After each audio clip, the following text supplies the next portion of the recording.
Hello, welcome to this revision video of 11th class physics. So in today's video we are going to do some of the numericals which uh, is from the AIEEE exam. So let us to start. So we are having very first question. It is, which of the following represents the correct dimensions of the coefficient of viscosity?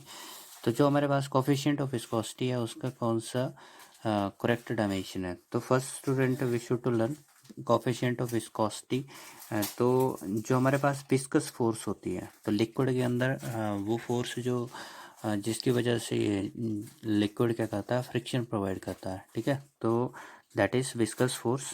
ठीक है, तो ये जो viscous force होती है ये हमारे पास 6π/RV। ठीक है, तो ये फार्मूला होता है विस्कस फोर्स का। एंड ओवर हेयर ये जो इट्टा है this is coefficient of viscosity, तो इसलिए that this eta is equal to F/, this is 6π/RV। तो इसमें R रेडियस आ गया, V जो है वो स्पीड आ गई, F फोर्स आ गई। ठीक है, तो फोर्स हमारे पास इसके डायमेंशन क्या होते हैं, MLT-2। ठीक है, और जो रेडियस है उसके डायमेंशन क्या होंगे, L होंगे, और स्पीड के क्या होंगे, LT-1 होंगे। ठीक है, तो therefore we are getting over here what will be the dimension, it is M over here, यहाँ से क्या आ गया L प्लस L का स्क्वायर, और ऊपर जाकर के माइनस बनाएगा तो ऑलरेडी 1 पावर थी, तो इसलिए हमारे पास 1 - 2, एंड देयर आफ्टर T की ऑलरेडी पावर है -2 और ये ऊपर जाएगी तो हमारे पास -1 पावर, तो ये +1 बनेगा इस तरह से। इसका मतलब हुआ that it is ML-1 T-1। okay, this is that coefficient of viscosity. Now just to check it over here that we are getting this is ML-1 T-1, so this is C option over here. okay, so remember over there viscous force हमारे पास liquid के अंदर 6π/RV से लिखी जाती है। ठीक है, so next is there dimensions of 1/μ0 where symbols have their usual meaning। ठीक है, तो इसमें हमारे पास एक्चुअल में ये जो μ0 है इसको बोला जाता है it is permeability. Okay, so what is this permeability, लेकिन इसको बोलते हैं magnetic permeability of free space. ठीक है, तो हमारे पास जब वैक्यूम की बात होगी या फिर एयर मीडियम, तो नॉट लगा है इसमें, इसलिए वैक्यूम और एयर की बात होती है। तो हमारे पास कितने आसानी से मैग्नेटिक फील्ड लाइंस को ये पास करते हैं। ठीक है, तो ये क्या बन गई, उसकी परमिएबिलिटी बन गई। एंड ओवर देयर एप्सिलॉन, ये एप्सिलॉन नॉट होता है। ठीक है, इसको परमिटिविटी बोला जाता है। It is use for electric field line, तो इलेक्ट्रिक फील्ड लाइन कितनी आसानी से जो है उस जो हमारे पास वैक्यूम या फिर इस एयर में से पास हो जाती हैं। ठीक है, तो this is permittivity of free space. ठीक है, नाउ ओवर हियर जो हमारे पास under root of this μ0 and epsilon not it is equal to that speed of light के बराबर होता है। ठीक है, तो इसका मतलब हो गया कि अगर हम इसका अंडरूट हटाते हैं तो ये c² is equal to 1/μ0 epsilon not हो जाएगा। ठीक है, और c स्पीड होती है तो इसका डायमेंशन क्या हो जाएगा हमारे पास, it is that of m0 L² T⁻²। ठीक है, तो इसके डायमेंशन बन गया हमारे पास m0 L² T-2, तो this is the dimension of 1/μ0 epsilon not, ये इसके डायमेंशन बन गए। So just to check over here that we are having this option, it is C option over here, L² T-2। okay, so this is the answer over here. Now the third question, identify the pair whose dimension are equal। तो जिनके dimension same होंगे, तो जिनके unit same हुए उनके dimension भी same होंगे। Torque, तो टॉर्क हमारे पास क्या लिखा जाता है, फोर्स इनटू परपेंडिकुलर डिस्टेंस। ठीक है, तो फोर्स के क्या बनेंगे, न्यूटन, और परपेंडिकुलर डिस्टेंस किस में होगा, मीटर में। ठीक है, नेक्स्ट है हमारे पास वर्क, तो वर्क के क्या होते हैं, फोर्स इनटू डिस्प्लेसमेंट, तो फोर्स के न्यूटन और डिस्प्लेसमेंट के मीटर।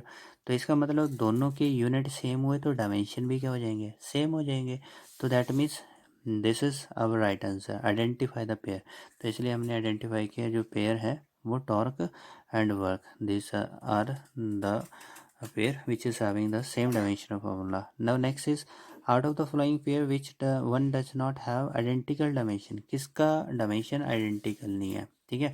तो इसमें हम चेक करते हैं, very first is written over there moment of inertia and moment of a force, ठीक है। तो हमारे पास जो मोमेंट ऑफ फोर्स है उसको टॉर्क ही बोला गया, तो हमारे पास टॉर्क जो है that it is written as force into perpendicular distance, जिसको न्यूटन मीटर में आप मेजर करते हो, ठीक है। And that moment of inertia, तो मोमेंट ऑफ इनर्शिया हमारे पास this is written as M R square, ये हमारे पास इनर्शिया मतलब कि जो हमारे पास रोटेशनल मोशन है, ठीक है। तो रोटेशनल मोशन को जो उसका मास है वो अपोज कर रहा है, ठीक है। तो डिस्ट्रीब्यूशन ऑफ मास जो है वो उस एक्सिस ऑफ रोटेशन के अबाउट कैसे किया गया, तो उसकी वजह से उसमें इनर्शिया बनता है। इनर्शिया का मतलब ऑलरेडी हम जानते हैं, इनर्शिया मतलब होता है टू अपोज द चेंजेस, ठीक है।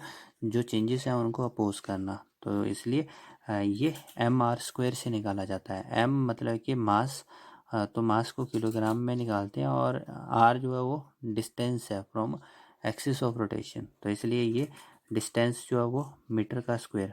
नाउ चेक ओवर है, इसके यूनिट कुछ और है, इसके यूनिट कुछ और बन रहे हैं, ठीक है। अगर हम इस न्यूटन को फिर भी एक्सपेंड करके लिखें तो ये क्या होगा, किलोग्राम मीटर पर सेकेंड का स्क्वायर, तो इसलिए ये इनटू मीटर, ये वाला मीटर भी साथ में लिखा गया, तो जिससे क्या बना, किलोग्राम मीटर स्क्वायर पर सेकेंड का square. So you will find that इसके यूनिट और इसके यूनिट दोनों के अलग हुए, तो इसका डायरेक्ट मीन हो गया कि जो हमारे पास फर्स्ट ऑप्शन है इन दोनों के डायमेंशन सेम नहीं है। बाकी हमारे पास वर्क एंड टॉर्क इनके सेम हो जाएंगे, angular momentum and Planck's constant के सेम हो जाएंगे, इम्पल्स एंड मोमेंटम के जो हमारे पास डायमेंशन है वो भी सेम हो जाएंगे। Now there is the fifth question. So fifth question is the physical quantity not having the same dimension, जिनके सेम डायमेंशन नहीं होते, तो टॉर्क एंड वर्क के हमारे पास सेम डायमेंशन होते हैं, ठीक है। Next is momentum and Planck's constant. Now let us to look over है, जो मोमेंटम है उसको तो आप m b mass into speed से लिखते हो, मास किलोग्राम और ये मीटर पर सेकेंड हमारे पास स्पीड आ जाती है, ठीक है। तो इसका डायमेंशन फिर आप यहाँ से आसानी से लिख सकते हो। नेक्स्ट है हमारे पास this is said to be Planck's constant, तो जो एनर्जी है हमारे पास इट इज़ एच न्यू, ठीक है। तो इसको क्या लिखा गया है, एच न्यू लिखा जाता है एनर्जी को, है ना। तो एच जो है हमारे पास ये क्या होती है, दिस इज प्लैंक्स कांस्टेंट, ये हमारे पास प्लैंक्स कांस्टेंट होता है, ठीक है। तो इसलिए इसका मतलब हुआ एच की वैल्यू क्या बनी, ई वाई न्यू। न्यू जो है ना यहाँ पर ये क्या है, फ्रिक्वेंसी है, दिस इज फ्रिक्वेंसी, ठीक है। तो एनर्जी के यूनिट क्या होते हैं हमारे पास, तो एनर्जी के यूनिट होते हैं हमारे पास that of kilogram metre square पर सेकेंड का स्क्वायर, ये हमारे पास एनर्जी, एनर्जी तो ये भी थे ना न्यूटन मीटर, तो न्यूटन को आप क्या लिखते थे, किलोग्राम मीटर पर सेकेंड का स्क्वायर, तो जिससे ये यूनिट हमारे पास बन जाते थे, ठीक है। तो इसलिए एनर्जी के यूनिट ये बन गए, और फ्रिक्वेंसी, फ्रिक्वेंसी के होते हैं पर सेकेंड, ठीक है। तो पर सेकेंड, नाउ अगर ये पर सेकेंड ऊपर जाएगा तो ये क्या हो जाएगा, प्लस पावर बनाएगा, लेकिन ऑलरेडी यहाँ पे -2 पावर थी, प्लस की और आएगी, तो क्या हो जाएगा हमारे पास, ये बन जाएगा किलोग्राम मीटर स्क्वायर पर सेकेंड बन गया, ठीक है। Now check it over here, जो हमारे पास मोमेंटम है, मोमेंटम के यूनिट क्या थी, किलोग्राम मीटर पर सेकेंड, और यहाँ पर क्या बन रही है, किलोग्राम मीटर का स्क्वायर पर सेकेंड, तो ये स्क्वायर जो है ये इसमें एडिशनल है, जबकि मोमेंटम में स्क्वायर नहीं आता था, ठीक है। So that means we have our option now, that's is going to be our B option, ठीक है। तो वी ऑप्शन हमारे पास करेक्ट ऑप्शन है। Now let us to take over here, this is question number 6। So 6 is there, which of the following units denotes the dimensions ml square q minus 2, where q denotes the electric charge, ठीक है। तो q electric charge, even though we are known कि हमारे पास जो dimension है ना वो current के आते हैं एम्पियर, ठीक है। तो दे आर शोइंग ओवर है कि q जो है वो चार्ज के लिए लिखा गया, ठीक है। Now over here first is written as Henry, ठीक है। तो हेनरी जो है एक्चुअल में ये किसकी यूनिट है, ये हमारे पास है इंडक्टेंस की यूनिट, ठीक है, इंडक्टेंस। तो इंडक्टेंस जो है इसको कैपिटल एल से लिखा जाता है और ये हमारे पास होता है ईएमएफ अपॉन में D I by D T, ठीक है, इस तरह से लिखा गया। तो ये वोल्टेज अपॉन में जो करंट पर यूनिट टाइम आएगा, ठीक है। तो जो हमारे पास वोल्टेज है, ठीक है, तो वोल्टेज तो वोल्ट में आप मेजर करते हो, ठीक है, लेकिन वोल्ट आप कैसे लिखते हो, तो वोल्ट किस ग्रुप को कहते हैं, it is work done in moving the charge. यानी कि आपके पास क्या हो गया, ये जो वर्क डन है वो न्यूटन मीटर में आता है, ठीक है, और जो चार्ज है वो किस में आएगा, कूलम में आएगा। तो इन्होंने क्या बोला यहाँ पर कि आप चार्ज को किस में शो करना, क्यू में शो करना, ठीक है। तो डायमेंशन इसके क्यू लिख लेंगे, तो इसलिए पर कूलम हो गया, ठीक है। Now therefore what will come over है, जो हमारे पास दिस इज न्यूटन मीटर पर कूलम अपॉन में डी आई यानी कि करंट, करंट हमारे पास क्या होता है, that it is Q by T, ठीक है। तो ये आ गया coulomb per second, so it is coulomb per second upon में सेकेंड इज देयर, ठीक है।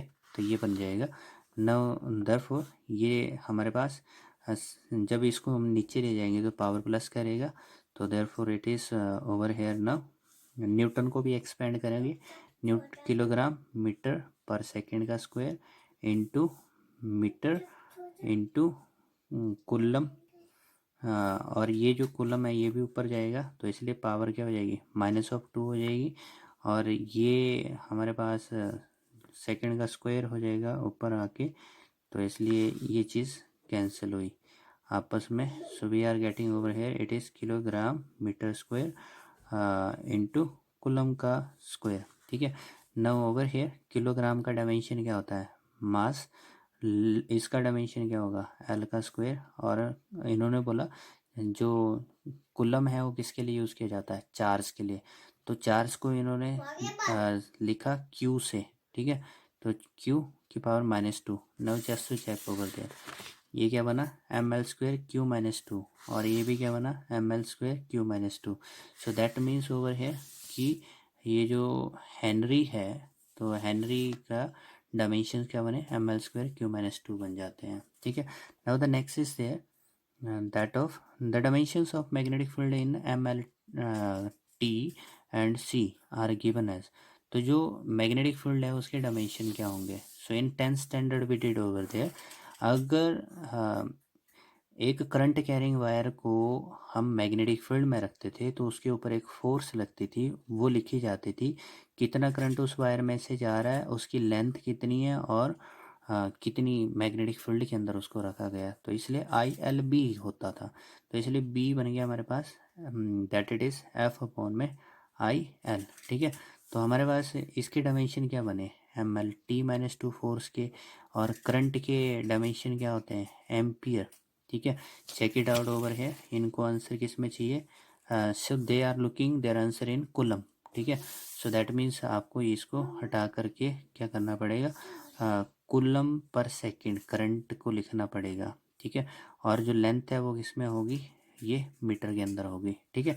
नाउ देयरफॉर ये बन गया ML T-2 अपॉन में कूलम को ऊपर लाओगे तो ये पर कूलम हो जाएगा, और सेकंड जब ऊपर आएगा तो प्लस पावर होगा, लेकिन इसका डायमेंशन क्या होता है टी, ठीक है। टाइम का जो डायमेंशन है वो क्या होगा टी, और लेंथ का डायमेंशन क्या होगा, वो होगा एल, लेकिन जब ये ऊपर जाएगा तो पावर नेगेटिव लेगा, तो इसलिए -1 होगा, तो ये -1 है, ये +1 है, तो ये तो दोनों कैंसिल हो जाएंगे, हमारे पास बचेगा एम, और उससे नेक्स्ट आ गया टी, इसकी पावर +1 थी, इसकी पावर -1 थी, तो ये -1, और ये C-1, ठीक है। सो दिस इज ओवर है dimensions of this, so check it out, जो क्वेश्चन नंबर 7th है उसके डायमेंशंस हमारे पास MT-1 C-1, ठीक है, तो सी ऑप्शन बनती है। Now the next is that 2 full turns of circular scale of a screw gauge cover a distance of 1 mm, तो इसमें आपको याद रखना है स्क्रू गेज की बात की जा रही है, ठीक है। तो स्क्रू गेज के अंदर पिच कैसे निकालते हैं, पहले तो इस बात को कंसीडर करना। पिच होती है that it is linear distance moved, linear distance moved upon में नंबर ऑफ कंप्लीट रोटेशन, ठीक है। तो कितने आप कंप्लीट रोटेशन करते हो तो वो पिच हो जाएगी। और जो हमारे पास लिस्ट काउंट है, लिस्ट काउंट क्या होता है फिर पिच अपॉन में टोटल नंबर ऑफ जो सर्कुलर स्केल डिवीजन होते हैं, सर्कुलर स्केल डिवीजन, ठीक है। तो ये लिस्ट काउंट होगा। और जब हम ऑब्जर्वेशन रीडिंग लेते हैं, ठीक है, तो रीडिंग कैसे लेंगे, तो इसमें आएगा मेन स्केल की रीडिंग प्लस जो हमारे पास वेस्ट कंसाइड कौन सा होगा, ठीक है। तो इसलिए सर्कुलर स्केल की रीडिंग और उसको मल्टीप्लाई करना होता है लिस्ट काउंट के साथ। और फिर उसमें जो एरर है, अगर नेगेटिव एरर होगा तो उसको ऐड करना है, ठीक है। या फिर आप इसको ऐसे लिख दो minus of this zero error, ठीक है, minus of zero error, it is minus of zero error, ठीक है। तो इस तरह से हमारे पास रीडिंग लिखी जाती है। Now check over here in this question it is said over here कि दो फुल टर्न देने पर जो सर्कुलर स्केल के जो गेज है वो डिस्टेंस जो है 1 mm का ट्रैवल करता है, ठीक है। सो व्हाट दे सेड, यहाँ पर कितना डिस्टेंस ये मूव करता है 1 mm का, कब, जब कितने रोटेशन दोगे आप 2। तो इसका मतलब कि पिच कितनी बनी, इट इज़ ऑफ 0.5, ठीक है। तो इसकी पिच कितनी आ गई 0.5 mm की आ गई, ठीक है। This is the pitch over here, ठीक है। Now the next thing is there that the total number of division on the circular scale is 50। तो जो total number of circular scale division थे वो 50 है। तो इसलिए लिस्ट काउंट क्या बन गया, तो 0.5 mm अपॉन में 50, ठीक है। तो इसलिए हमारे पास यहाँ से जो आंसर है वो फाइंड आउट किया जा सकता है। So this will come out to be 0.01 mm, ठीक है। So this is that our least count, remember that least count is how much, it is 0.01 mm। ये मेरे पास लिस्ट काउंट बना, ठीक है। Now the next is that further it is found that the screw gauge has a zero error of -0.03 mm, ठीक है। तो उसमें zero error भी बताया जा रहा है, कैसा है, नेगेटिव जीरो एरर है, ठीक है। सो while measuring the diameter of a thin wire, a student notes the main scale reading of 3 mm and the number of circular scale division in line with the main scale is 35, ठीक है। तो इसमें checkout करना, reading कैसे लिखोगे आप, main scale की reading क्या बोली 3 mm की है, ठीक है। mm के अंदर लिस्ट काउंट यूज़ करना।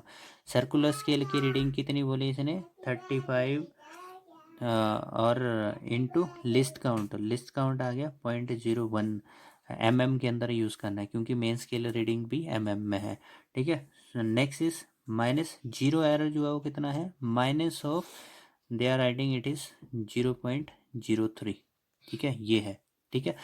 सो it is also written in mm, तो इसलिए ये माइनस इंटू माइनस प्लस हो जाएगा।